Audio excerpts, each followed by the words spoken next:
அஞ்சலியோட அண்ணனுங்க 2 பேரும் வந்துட்டு வெயிட் பண்ண, ஆனால் மகேஷ் கண்டுக்காமல் அஞ்சலி எங்கே இருக்கா என்ன ஏதுன்னு கேட்டுட்டு எங்கள் வீட்டில் தான் இருக்கான்னு ஒன்றா கிளம்பிடுறாரு. அவர் பார்த்துட்டு என்ன இந்த ஆள் பார்த்து இப்படி போயிட்டே இருக்கிறாருன்னு சொல்லுவார். விடுடா, அந்த ஆள் வந்ததே அஞ்சலிக்காக தான், நம்மக்கிட்ட இப்படியெல்லாம் பேசுனதுனால எதிர்பார்க்கக்கூடாது, நம்ம அப்பப்போ நல்ல பேர் மட்டும் வாங்கிக்கணும், அவங்ககிட்ட அவ்வளோ பணம் இருக்குது அப்படின்ற மாதிரி அவங்க அண்ணன் ரகு சொல்லி கொடுத்து கூட்டிகிட்டு போயிடுறாரு பேசுங்க.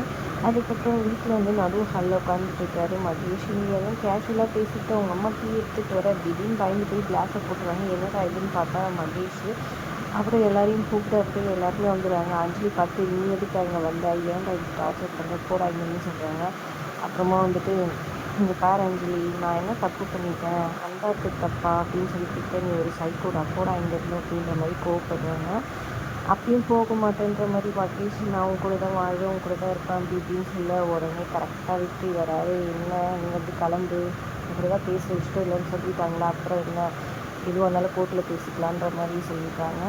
அதுக்கப்புறம் கோர்ட்டில் கேஸ் ஏறிங் பற்றி இவங்களோட டைவர்ஸ் கேஸு இங்கே வந்துட்டு கேஸ் வந்துட்டு ஒத்திக்கிட்டது தான் வந்துட்டு ஜட்ஜி சொல்ல, இல்லை நீங்கள் எதுவாக இருந்தாலும் இன்றைக்கி தீர்ப்பு சொல்லிடுங்க, எனக்கு அவ கூட சேர்ந்து வாழணுன்ற மாதிரி சொல்கிறாங்க. ஆனால் அஞ்சலியோ வந்துட்டு எனக்கு டைவர்ஸ் தான் வேணும், இது கூட நான் வாழ மாட்டேன், சைக்கோ அப்படின்ற மாதிரி சொல்லிட்டு இருக்கிறாங்க.